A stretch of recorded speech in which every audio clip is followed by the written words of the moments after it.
Yo, it's about damn time that Shedeur Sanders finally starts in the NFL. Like, come on, man. Y'all know why we here today. What's up? This is your guy, Steph Saucy. Some call me Steph, others call me Saucy, but we're here today to talk about Shedeur Sanders. He got his first career start in the NFL. Not only that, let me point this out to you. He is the first Cleveland Browns QB to win their first career start since when? Somewhere before I was even born. The Cleveland Browns have had a great QB since when? My point exactly.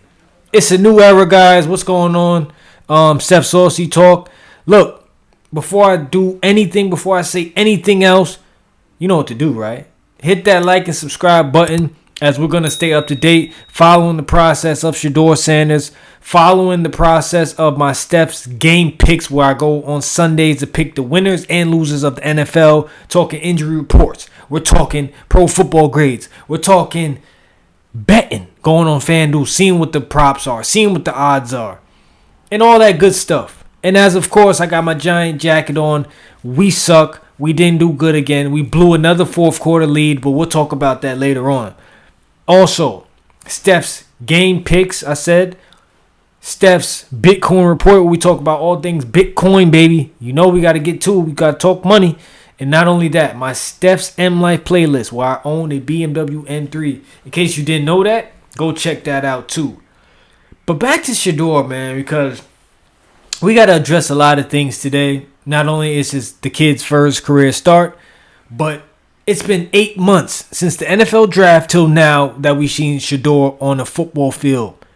And not only that, I feel like I got to keep saying that today, but this is a fact. It's been not 1 week, not 5 weeks, not 8 weeks, not 10 weeks, but 12 weeks it took the Cleveland Browns to put Shedeur in the game? What the hell is that all about? 12 weeks? Look, man. Maybe it's me. Maybe I'm a know-nothing Negro. And my uncle would infamously say some shit like that. But seriously, though, look, the odds were stacked against him from the get-go. They said he wasn't prepared during draft combines, his interviews. They said he was too cocky. A league executive said he was arrogant. Yo, bro, y'all don't even know this dude like that.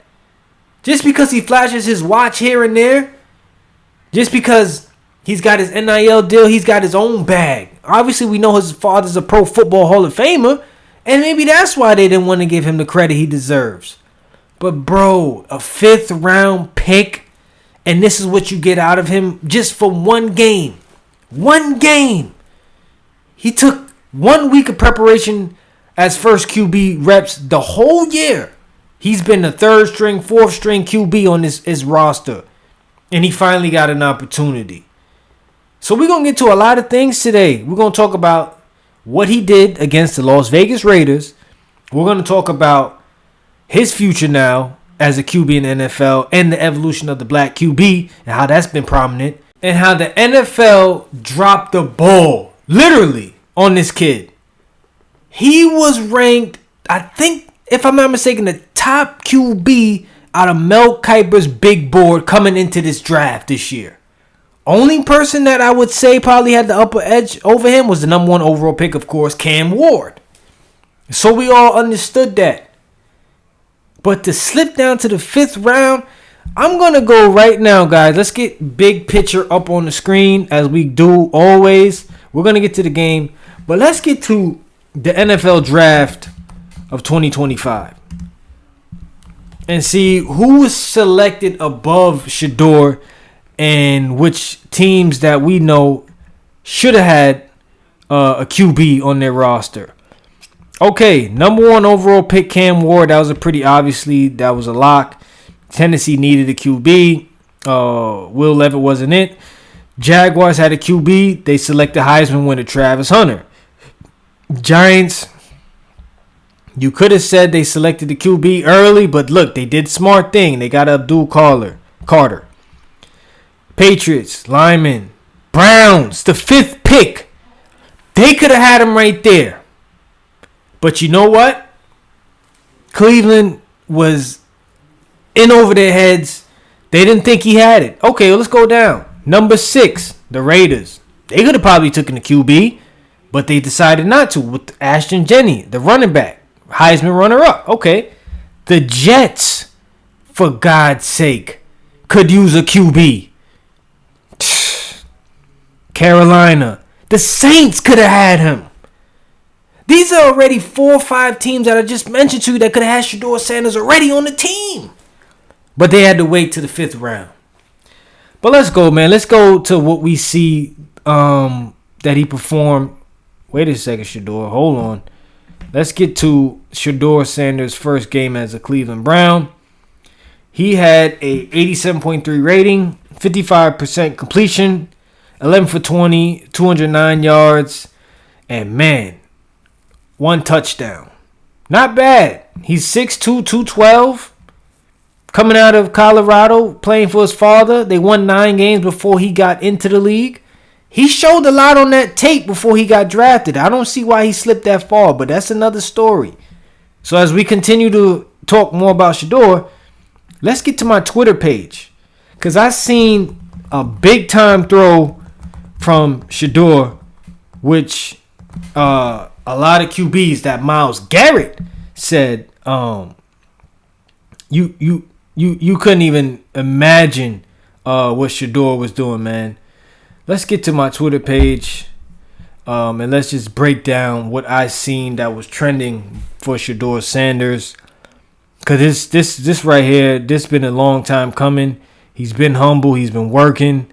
Let's go home. Yeah, that was me feeling myself. Okay. How could we get to Shedeur? Here we go. What's happening? Let's go to today's news. We're going to continue to keep looking. Krishan Rock is a mess. All right, here we go.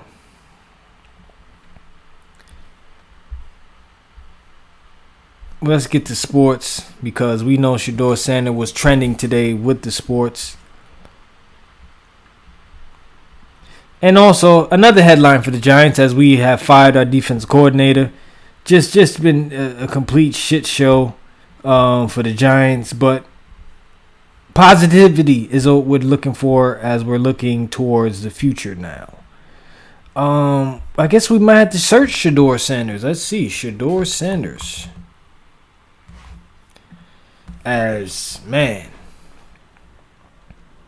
Let's get down to it. Browns are naming Shedeur their starting QB moving forward. So this is according to Adam Schefter. He reports on everything related to football. And moving forward, that's your QB1. Shedeur Sanders got his opportunity. Let's go to a CBS interview to see what Shedeur had to say. And not only lead the Browns to a victory, but to your first victory as an NFL starting quarterback. What does this moment mean to you? God He the only way I made it through it. The last 6-7 months been extremely hard. Like I mentioned. Hey, come on, bro. I'm doing a serious interview, fam. That's what's shaking over there. But seriously though, like God the only way I was able to get through it.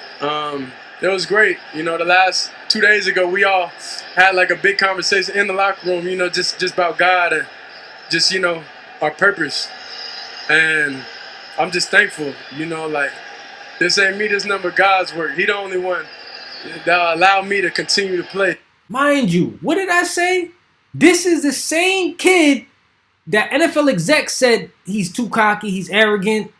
Does that look like a guy like that? First game. He's not overly too high on himself. He's grateful. He's thankful for the opportunity. And he proved himself. In this life, you got to prove yourself. Nothing should be given to you. Even though his pop is a Hall of Famer, they had money. He still went out there, got it through the mud, drafted in the 5th round, waited this whole damn time just to get a first career start in week 12 of the NFL. Let's continue. Continue to keep going, continue to do that. You know, it's a lot of people that's not in great situations that don't have everything, but you got to lean on him. You got to count on him throughout everything, Shedeur, I watched you go around shaking the hands of your offensive linemen, shaking your hands of all your teammates. You said you had the support of the organization as you prepared, and you also put in the work. How were you able to marry those two together and come out with a win? Like I said, before going into the game, I ain't feel nerves. I ain't feel anything.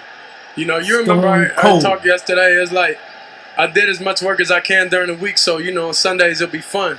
So that's why I was just excited. I love how the offensive line embraced me when I came in that role. And see all the 12 jerseys out there. It's amazing.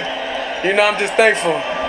So, look, man, there's nothing more really I should say and comment on that post-game interview. It's a big win for the Cleveland Browns franchise. I mean, moving forward, you could potentially have a QB1 moving forward in Shedeur Sanders. I'm not just saying that because I like what the kid brung coming out of college and he's Deion's son. But the Cleveland Browns haven't had a great QB since when? My point exactly. Not saying that just because he got one start, that doesn't mean he's going to be the end-all, be-all. But let's be real, man. He's Deion's son, and that's why he got pretty much the bottom end of the totem pole going into the NFL, which doesn't make no sense to me. But that's the reality we living in, guys.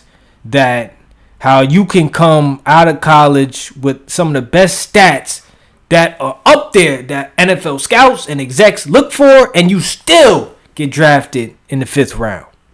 Let's take the money out of the perspective, because obviously once you get drafted out of the 1st, 2nd round, you're not making a massive contract. And Shedeur, in another post-game interview that I was watching, said it's for the love of the game. We know his dad has the money. We know he can make his own money. He has NIL deals. So that's not the issue. The issue I'm having, and the issue while other people around the world or wherever you are right now currently watching this is having, is how did a guy slip that far into the draft and waited until week 12 without complaining, without murmuring, to get an opportunity and show out and ball out like that? You can't make this stuff up, man. So this is what I'm seeing, and this is what everyone else was seeing yesterday after he did that incredible performance. I mean, the list goes on and on. There's going to be a lot of videos circulating about Shedeur. Look, POTUS? POTUS is giving Shedeur Sanders credit. Shedeur was great. Wins first game. Career start as a pro for Cleveland. Great genes. I told you so. Wow. Big praise, huh? This is the guy they try to draft in the 5th round, right? I don't know. Matter of fact, let's show you this play. The pressure. Holy crap. Sanders, he's looking long. He's caught at the 10-yard line. Bonds. He's down to the 1-yard line. Look at Myles Garrett. That's an MVP right there, giving Shedeur praise. A 50-yard bomb off of your back foot. Man, let me tell you something, bro. I mean, QBs come a dime a dozen, as they said. That is the number one player that every football team needs to have. The Cleveland Browns have not had that in over 40. No, excuse me, not 40. In over 27 years. That's a long line of QBs that they done ran through. And like I said, he's the 42nd QB. So that was trending on Twitter for Shedeur Sanders. As we get back to the conversation of the evolution of the black QB, I think you're starting to see why they try to keep him on the lower totem pole. Because of moments like this, because of the notoriety, because of the swag, the confidence, the attention he brings.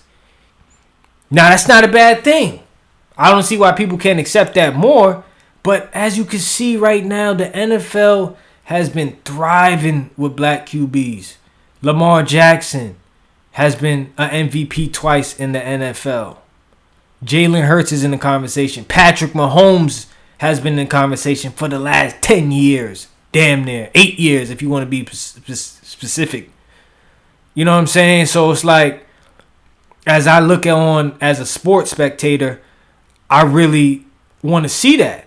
And I'm not discrediting any other race of QB out there right now. I'm just speaking on what I've been seeing and what the evolution has become from the early days of Donovan McNabb, Michael Vick, damn near. And you already know he went to jail because of the dog fighting and still came back into the league, you know, obviously with that chip on the shoulder because he was a disgrace to animal rights. You know, people, you know, said this and that about him. But he still was a great QB. He was a mobile QB. And a lot of QBs nowadays are incorporating in that game. This ain't the old stand back, Peyton Manning, pocket passer. Now, you do want that. Don't get me wrong, you do want that. But now we're seeing greatness. We're starting to see guys with a more of a personality that NFL executives are afraid of. Not embracing it, but they're afraid of that shit. I'm telling you, man. Confidence is contagious. Bro. This is what we need to see more often, man. And for him to, I wouldn't say sort of be blackballed, but it almost feels like it that you have to wait so long to be so talented coming into this draft that NFL owners decided to skip on you until the 5th round. And not only that, the guy drafted before you had the same, if not close stats to you coming out of college. That's crazy. The Cleveland Browns purposely did that. On purpose, drafted 2 QBs in the 5th round. For what? That shit is crazy to me, man. And now, when we see this now, we're going to say to ourselves, damn, Cleveland should have did this all along. No shit, they should have. But it takes a real person to recognize realness. And for the Cleveland Browns to go through QB after QB after QB, you got to have some faith, man. You got to use your assets to your best advantage. Because this franchise has been great since when? I can't recall. So look, man, I got to give all the credit to the world for Shedeur being composed, being, you know, selfless, and also being himself, man. I mean, you got to be yourself. But for this franchise to really turn around, you got to stick with a QB. You got to keep making the mistakes. This might be the best outcome the Cleveland Browns has had in a long time. Besides that defense being a top 5 defense almost every year, you got to lock in with this QB, man. Give him more of an opportunity. And this is what comes to my last point of why the NFL dropped the ball. I just said to you, out of the 32 teams, they skipped out on him throughout the 1st round, the 2nd round, 3rd round. You get what I'm saying? How was that possible? I just showed you the NFL draft class of 2025.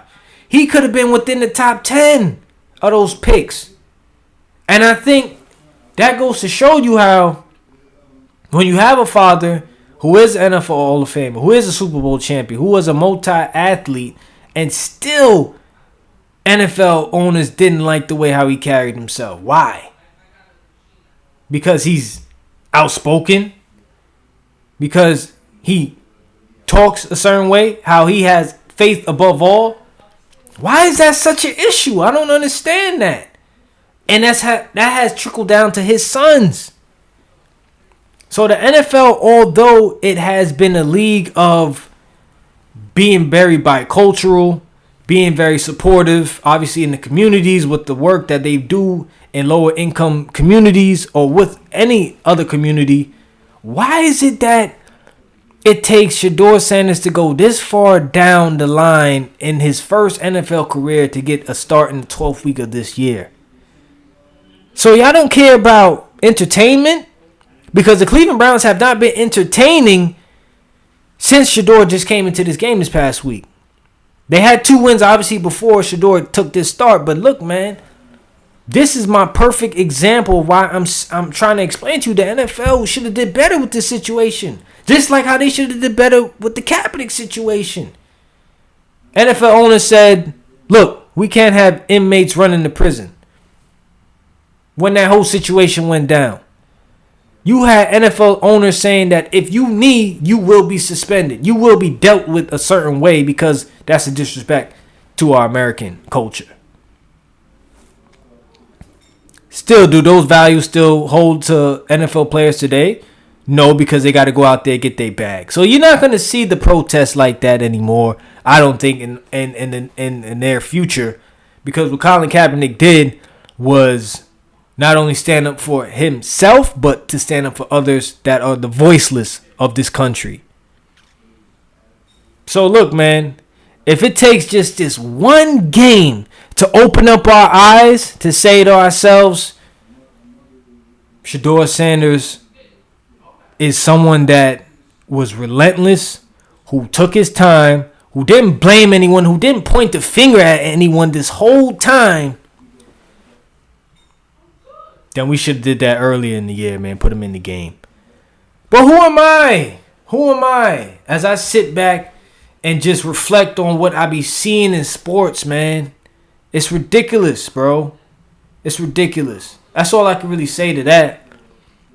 But I also want to close by saying these Giants that I'm wearing, disgrace. Unbelievable. Another close game. Let's get back to that game cast, man. Come on, bro. 34-27.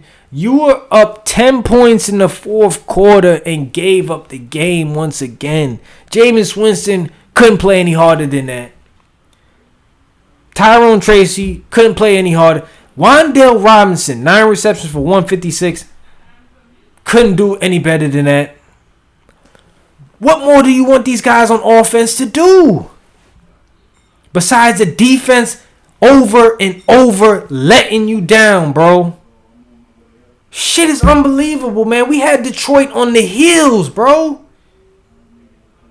And you got star players like Malik Neighbors coming out saying some shit. Hold on, man. I got to get down to the bottom of this. This is Malik Neighbors after the game, which was then a deleted Twitter post, talking about his own team, and he's injured. He's got a torn ACL, bro. Football common sense, the New York Post read. And I'm going to show you why, because I watched the ending of that game where the Giants tried to score a touchdown, but instead went for a field goal. Sounds familiar, right? Anytime we get close to a goal line stand and we have the ball where we can completely put this game to bed, the Giants kick a field goal, give the ball back to the other team, they get down to the field goal range, score, and we go to overtime. We've seen this story before, but unfortunately this time the Giants couldn't prevail in overtime. So let me read what Malik Neighbors said. Okay, Malik Neighbors' dissatisfaction with the Giants was palpable in a media post after Sunday's loss to the Lions, so much that he had to take down shortly thereafter. So this is what he said. Sometimes I think they be making us lose on purpose, because it's no way, bro, you throw a ball instead of running it and making them burn 2 timeouts. And Detroit did have those 2 timeouts still. So how the fuck do the Giants let up once again on defense to let Detroit come down the field and score a field goal to make this go into overtime? I can't make this up, man. This team has been terrible, bro. The stat sheets are the stat sheets, but the real issue we're having, the real battle we're having is amongst the players. Mind over matter. When are you going to step up and tell your mind we cannot allow this to happen, bro? This shit is crazy to me, man. It continues to keep happening, man. And now we're 2-10. And now Shane Bowen, our defense coordinator, is finally fired when he should have been fired in the first place because the defense has been terrible. Averaging 5.9 yards a carry. The worst in the league. Defense is ranked 30th in the league. Not good. Not good. So look, man. This is obviously a early video for me because you know I like to go on Sundays to talk about my game picks. But at the end of the day, man, if there's anything to take away from today's video is we're still in the struggle. That's never going to end. You always will be judged by the color of your skin and not the content of your character. Know that quote? Pretty familiar, right? Sounds like Dr. King to me. So, Shedeur Sanders, all the best to him. Hopefully this is a learning lesson for not only the Cleveland Browns, but for other NFL teams around the league. Don't be silly and miss up on guys like this, man. Because of what? Your pride, your ego. You don't think they fit the quote-unquote culture of your franchise. Someone that's young, hungry, ambitious coming into the league. Give me a break, man. This is a new era, bro. We're in 2025 going on 2026. Players that you seen back then are not the same players today. Everyone has voices. Everyone has opinions. Respect them. Acknowledge them. And, of course, respect their play, too, on the football field. Not slip down to 5th in the draft. Nah, can't happen again, man. But it will. Because this is National Football League, a.k.a. what? The not-for-long league. Some guys will be lucky to make it to even 10 years in this league. Let's see what happens with Shedeur. But that's all for me for today, man. Thank you for watching. Like and subscribe as always. Some call me Steph, some call me Saucy. But we're going to see what's going to happen moving forward. Stay tuned and always lock into my videos each week. Whether it's the Steph's M Life playlist, the Steph Bitcoin report, or Steph's game picks. I think we're going to have to do a video right before Thanksgiving too, by the way. So, until next time, peace.